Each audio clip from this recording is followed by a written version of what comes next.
Merci de rejoindre Dice Therapy pour la 5e saison de Pavillon Noir. Bien, bien. Est-ce que notre navire est caché par rapport à d'autres navires qui pourraient naviguer? Alors Jack, tu réponds oui. Il est très bien caché. Alors on peut en Toi, tu le regardes, tu te dis, est-ce qu'il n'y aurait pas le mât avec... Je me demande quand même si de l'autre côté de la baie, peut-être qu'on pourrait voir un bout de mât, mais t'es pas sûr, parce que... Mais bon, après... c'est pas votre domaine, mais bon, Jack te dira que c'est parfait. Il est très fier de son travail. Bon, on peut se prendre un petit peu de temps alors pour explorer tout ça et voir ce qui se passe. Oui, et surtout qu'il y a un coffre en dessous là. Là, il y a un coffre. Il faut être très prudent. Je sens comme une présence ici et qui est pas forcément bénéfique. Ah, Et puis il semblerait que des Européens soient déjà passés par là aussi. ah, européen carrément. Ouais, qu'est-ce qu'ils ont laissé? Qu'est-ce qu'ils ont... Européens ou... Enfin non indiens en tout cas. Ah, d'accord, Non pas des sauvages. sauvages quoi. Ouais. Donc je pense que garder des hommes en vigilance sur nos travaux... Il faut se méfier, je pense, des Européens et des Indiens. Donc vous laissez des hommes à garder au niveau de la plage. Bon, bateau, il y en a un, des hommes, hein, de toute façon. Donc ceux qui sont venus avec vous, bah, ils se mettent... ils restent vigilants pour surveiller la jungle, surtout. Oui, tout à fait. Donc ils sont... alors on a dit, vous avez laissé 6 hommes à bord. Alors, 1, 2, 3, 4, 5, 6. Il y en a 6 qui restent à bord. Ceux qui tombent à l'eau, ceux qui restent. Vous 4, c'est bon. Alors il va rester qui? 1, 2... Avec vous, il y a Bastien, Grand François, Petite Jo, non, Pierre Daillac, Jacques Hiro, Colin. Là, il y a un gabier qui est resté à bord. 7, 8, 9, 10. Vous êtes 10 en tout, hein, vous compris. Donc ça fait... Voilà. Donc vous avez vos gardiens, donc ils sont 6, hein, donc ils ont de quoi... La plage est assez étendue, hein, quand même, hein.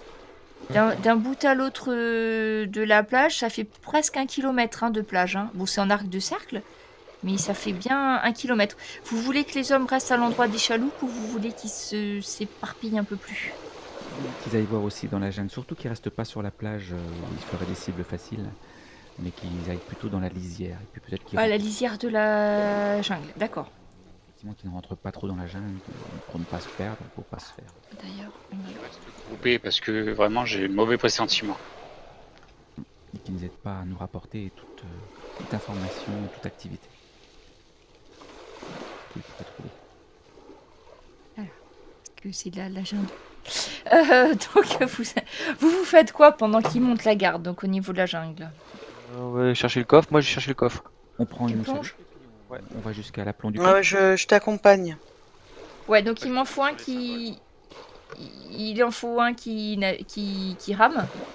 Ouais. Et un qui reste dans la chaloupe, et puis au moins un qui reste dans la chaloupe pendant que les autres plongent. Qu'est-ce qu'il faut comme compétence? Parce que... Ça va être de l'athlétisme, je crois. Oui, ça va être de l'athlétisme et de la résistance. Résistance. Ah, je suis pas trop mal. Je suis moyen. Moi, je suis moyen aussi. Hein. Pour essayer aussi. Ok, bah je rame et je surveillerai. Bon, Jacques-Auguste rame. Vous êtes tous les 4 sur la chaloupe, du coup? Ouais. Oui. Ok. Bah, comme tu veux, Jack. Si tu te sens d'être. Je peux essayer, ouais. Après, Oui, on peut plonger à bah. plusieurs. Hein. Oui, on plonge chacun notre tour. Et moi je surveille. Voilà. Bon, j'essaye en premier. Allez. Bah. Hop. Excellente réussite. Donc en fait, Jack, t'arrives à descendre, tu dégages plus ou moins le coffre, sauf qu'il est très très lourd. Il va falloir que vous soyez à 2 Bah. pour arriver à le remonter, parce que tu t'arrives bien à aller jusqu'au coffre, il est fermé. Par contre, essaie de le prendre par une poignée, et en fait, il est trop lourd. T'arriveras jamais à le remonter tout seul. Faut être au moins 2. Eric, de venir m'aider. Ok, je descends et j'essaye de l'aider. Donc vous descendez à tous les deux et vous galérez bien quand même à remonter un coffre qui fait au moins 15 kilos. Ok. Avec le poids de l'eau et tout ça. Ah, ouf. Parce que 15 kilos, ça n'a pas l'air lourd, mais à remonter en plongée, en plongeant en apnée, c'est lourd. Hein. C'est pas du tabac, c'est sûr. Ouf, C'est lent, ouf. c'est lent à remonter. C'est pas vrai. Aidez-nous, aidez-nous. Et donc, vous arrivez, ouais, faut que vous les aidiez à remonter le coffre. Et là, vous voyez qu'en fait, il est resté fermé parce que c'est une serrure qui se faisait beaucoup à l'époque. C'est-à-dire qu'il y a des engrenages sur la face avant du coffre. Quoi? Ah, c'est une serrure. Il y en a 5 et c'est voilà, ça demande à trouver la bonne combinaison pour arriver à ouvrir ce coffre. Et puis heureusement, on a des spécialistes. Ah bon? Oh, Henri, allez hop. Bah oui, le singe. Ah, je suis pas sûre que tu l'aies dressé pour ça. Par contre, tu montais la garde de Jacques-Auguste pendant qu'ils étaient en train de plonger. Tu peux me faire un test de vigilance perception, s'il te plaît? Vigilance, perception. Oh, c'est déjà tout fait. Ok. Vous aviez 6 hommes sur la plage. Il en manque 2 quand tu regardes. Oh purée. ouais. Mhm. Comment ça, il en manque 2? Je signale ça à mes compagnons dès qu'ils sont sortis de l'eau. Hmm. Et je leur dis qu'il faut aller voir ce qui se passe. Est-ce que J'avais ils sont dit à de faire portée voix attention. Oh purée. Est-ce qu'ils sont à portée de voix? Est-ce que je peux communiquer avec eux ou est-ce qu'il Oui, oui, faut- tu peux. Ben, ceux que tu vois, en tout cas, tu peux les appeler. Je leur demande où sont les 2 autres, un tel et un tel. Alors, ceux qui reviennent, tu vas voir Bastien, le grand François. Il manque le petit Joe. Et il manque celui que Jacques-Auguste a soigné, là. Robert Masbat. C'est des nouveaux, c'est les 2 nouveaux, c'est ça? Non, Robert Masbat, non, c'est un qui était de l'équipage des pirates. Donc, il manque Robert Masbat et petit Joe. Et ils savent pas où ils sont. Bah, ils vous regardent, non, on n'avait pas vu, on était là, on regardait, on faisait attention, mais c'est pas possible. Je les ai vus il y a peut-être 10 minutes, j'ai regardé, ils étaient là. Ok, et cherchez-les, puis nous on arrive. Vous les cherchez les lisières de la forêt, vous enfoncez pas plus. Ouais, et vous faites quoi? Et moi je pense qu'il faut retourner à la plage aussi, avec le coffre. Donc vous remettez la chaloupe sur la plage. Donc le coffre, vous pouvez le laisser dans la chaloupe ou vous n'êtes pas obligé de le débarquer. Hein. Non, il est super lourd, donc on serait. Vous laissez le coffre à la chaloupe et vous allez voir aussi dans la jungle du coup. Oui, s'ils sont toujours parvenus, sinon toujours Oui, contrôlés, bah. ouais. On Bah, sort. les hommes que t'as envoyés commencent à monter et puis ils appellent Robert, Joe, Robert, Joe. Ils sont pas du tout discrets du coup. Et ils font beaucoup de bruit. Et vous voyez ils remuent un petit peu tout pour chercher, ils commencent à s'enfoncer dans la jungle. Et voilà, vous faites quoi? Non, il faut les ramener là, hein. Faut qu'ils reviennent ici. Je leur avais donné comme consigne de ne pas s'enfoncer trop dans la jungle, donc ils ont intérêt pas de se perdre. Là, ils sont encore à portée de voix. Oh, vous pouvez les rappeler en gueulant un bon coup. Hein. Ouais. Ils ont l'habitude, hein, c'est des marins. Bande de branle-couilles, qu'est-ce que vous faites? Ramenez-vous! Donc, ils reviennent vers vous. Et non, on les a pas trouvés. On sait pas où ils sont passés. Ils sont plus là. Plus rien, plus d'affaires, plus rien. Cette histoire. Ils Oh étaient là partis là. par où initialement? Il y a 10 Ah. minutes. En fait, ils s'étaient se passaient un petit peu sur la plage. Et puis ils étaient en train de fureter chacun dans leur coin de jungle. Donc, ils vous montrent où ils les ont vus la dernière fois, si vous voulez. Ça met des baffes, Bah, on va ça met voir. Des baffes. Bastien vous dit, moi je reste sur la plage pour voir ce qui se passe là, qu'on n'aille pas tous dans la jungle hein, quand même, qu'on puisse prévenir le bateau au cas où. On y va tous les 4. Quoi. Ouais. Allons-y. Ouais, vous laissez les hommes sur la plage, Ouais. On les laisse là et nous on va qui aller. commencent à sortir leurs armes quand même au cas où. Nous aussi, hein. Et donc à l'endroit où ils ont disparu, il faudrait... On inspecte le sol. Ouais, là ça serait plutôt un test de survie parce qu'on est en pleine jungle. Hmm. Donc je sais pas si... Survie érudition. Érudition. Ouh là là. Oui, parce que vous êtes jamais allé dans la jungle, il me semble. Hein. C'est pas votre milieu naturel. Hein. Quand on était sur l'île, là, un peu perdu, il y a un peu de jungle. Oula, Jacques Auguste, quelque chose t'attend très vite. Attends. Jacques, d'accord. Jacques Auguste. Et il me manque C'est mon pied. Eric. Bonne réussite. Alors, commence par Eric, parce que c'est plus facile. Eric, tu vois, il y a des traces comme si les hommes étaient tombés à terre et qu'on les a traînés Oh, purée. pour s'enfoncer dans la jungle. Ok.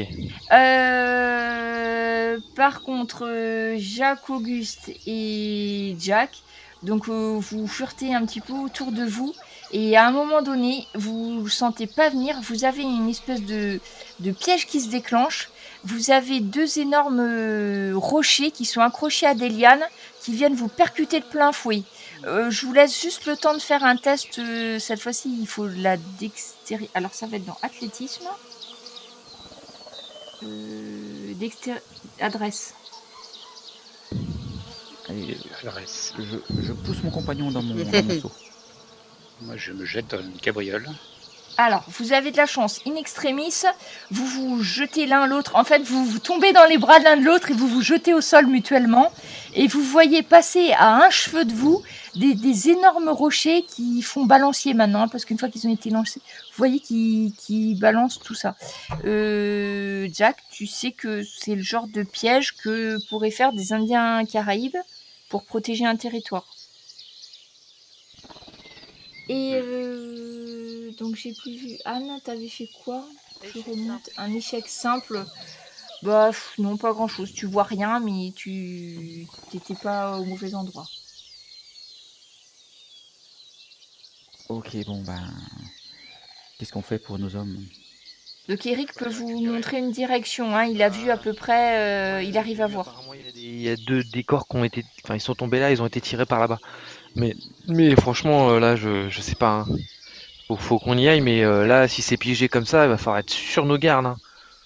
Et pour confirmer les dires de Eric, effectivement, il y a la petite blague à tabac de Robert que vous trouvez au sol. La blague. Ok, je prends. Et On va pas les laisser aux mains des. là, il doit être environ, le temps que vous fassiez ça, il doit être aux environs de midi. D'accord, on a encore le temps d'aller voir. On peut y aller. Enfin, Vous croyez? on essaie d'être discret et puis. Ah ouais, non, moi on laisse pas quelqu'un.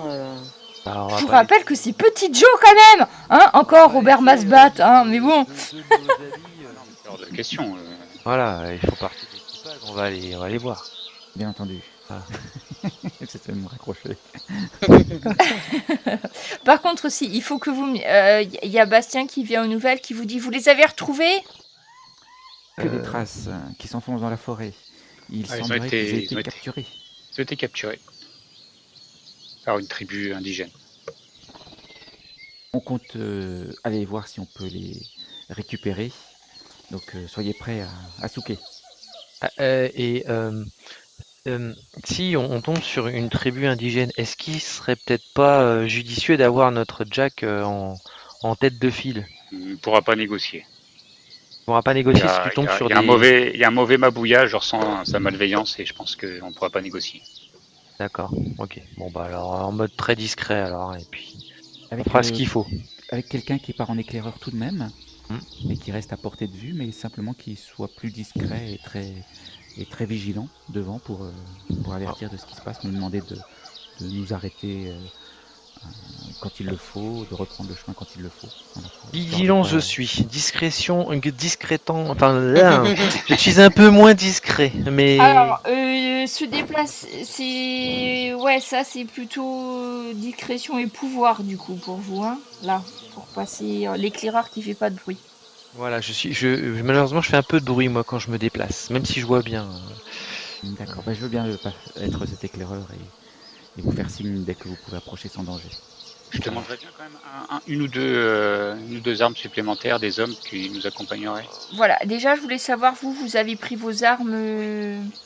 Donc, Eric, tu as pris ton sabre, ton mousquet. Ok, vous avez tous les armes. Alors, je sais plus trop ce que vous aviez sur vous.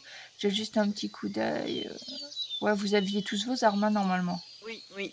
Dague, Ouais. pistolet, rapière pour Jacques-Auguste. Anne, t'avais aussi racheté une dague, donc t'avais... Moi, oui. Dis donc. Oui, vous avez tous... Vous aviez récupéré des armes à feu, d'accord. Vous voulez emmener qui avec vous? Vous voulez emmener qui avec vous? Un balèze. Le balèze. Ouais, Le le Raphaël, Raphaël. Raphaël, Ok. ouais. Raphaël qui serve au moins un peu, et puis un qui tire bien. Donc, Ouais, il porte des trucs, Raphaël, ça c'est bien, il sait bien faire. Ouais. Après, à se battre... Il va porter un tronc. Après, à se battre, il n'est pas tireur expérimenté. Donc les armes à feu, c'est pas son truc. Mais taper, il sait faire. Voilà. ouais, bon, ce sera bien. Parfait. Et puis un autre qu'on a repéré qui était bon tireur. Mais vous l'avez laissé au bateau, Alfonso. L'autre qui était bon tireur, c'était Alfonso Pérez, mais... Le sabre, si on a un. Ou la rapière. Le sabre... bah écoute, tu vas avoir... Il y a le canonnier qui était avec vous. Lui, il sait se battre. Hein. Voilà, Jacques, tu viens avec nous. Encore un Jacques, mais c'est pas possible. Hein. Va falloir trouver quelque chose. Hein. Alors, du coup, il y a... Ben, on n'a qu'à l'appeler Gueule Noire, hein, puisque c'est son surnom. Hein, ça sera plus facile. Hein. Les frères Jacques. Et Gueule Noire, on va dire, on a dit Raphaël, et qui viennent avec vous. Donc 2 hommes au renfort. Du coup, il reste Bastien sur la plage avec le grand François. Voilà, bon, c'est bien. Puis je débrouillerai Bastien. Ouais, ils sont. Bah en fait, ils vont faire le lien entre le bateau et la chaloupe. Ils peuvent s'arranger pour se faire comprendre. Donc vous commencez à partir sur la piste qui a repéré Eric. Jacques-Auguste, t'as fait un test de discrétion? Pas encore. Attends, non, pas encore. Bonne discrétion. Donc sans trop casser de branches, donc tu passes, tu te retournes de temps en temps pour leur dire de ne pas faire de bruit parce qu'ils font un peu plus de bruit que toi. Donc la piste n'est pas très difficile à suivre dans le sens où on a traîné les 2 hommes. Ah oui. Et donc vous avez des branches brisées, etc. Par contre, je vais vous demander à tous de me faire un test de pouvoir. Pur, pouvoir pur. Pouvoir pur. Réussite de justesse. Ah, on n'est pas parti. Et... okay. Donc vous suivez ça et vous allez arriver, vous n'allez pas tarder à voir un village d'Indiens. Donc c'est vraiment bien fait parce que vous le voyez au moment où vous arrivez à la lisière du village. C'est-à-dire qu'ils sont plus ou moins camouflés dans leur environnement, dans la jungle. Après, il y a quelques maisons, ça doit pas être très très nombreux. Vous suivez la piste jusque-là, sauf qu'il y a un guetteur. Et que quand vous arrivez avec vos grosses bottes et tout ça, sauf Jacques-Auguste qui va réussir à passer avant. Donc toi, tu arrives à la lisière du village. Et les autres, vous entendez un cri de douleur poussé par Eric. Parce qu'on vient de te lancer une lance sur toi. Et vous êtes tous plus ou moins groupés et vous voyez dépasser du... Alors attends, on va voir. Touché à la cuisse droite. Donc tu as une lance qui a été lancée avec précision quand même parce que ça t'a bien planté. Là, tu peux plus marcher. C'est une lance en fait qui est pas très très longue et il y a des plumes sur le côté. Et tu te sens pas bien du tout. Eric, fais-moi un test de résistance.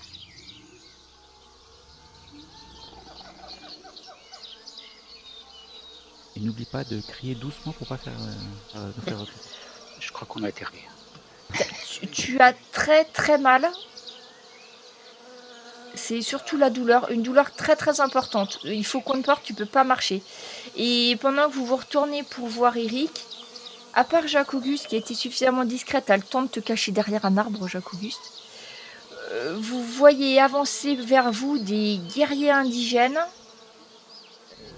Je les cherche juste. Hop. Donc vous voyez 2 guerriers. Donc celui-ci, hop, c'est le lanceur de lance. Son copain. qui se précipitent vers vous en vous. Ils ont l'air de ce qu'ils vous disent, ça n'a pas l'air très très gentil. Jack, t'avais une connaissance de langue indigène ou pas? Oui. En social, tu dois avoir connaissance indigène. Je sais plus où c'est. Donc là, c'est test avec adaptabilité parce que c'est pas la même tribu que toi. D'accord, je vais essayer. T'es pas sûr que ça soit des Indiens Caraïbes quand tu les vois? Oui. Ouais. Tu te demandes, c'est une tribu, t'en as entendu parler. Ils font partie des Indiens Caraïbes, mais ils ont des ancêtres mayas. C'est une tribu qui existe depuis très très longtemps. Et en principe, ils sont pas là, ils ont rien à faire là, c'est pas là qu'ils devraient être. Donc le campement, tu te dis, c'est pas normal qu'ils soient là. Et donc ils vont vous baragouiner à force de gestes. Vous comprenez que vous posez vos armes et que vous les suivez. Vous en avez vu 2, vous entendez du bruit, il y a d'autres guerriers qui sont cachés.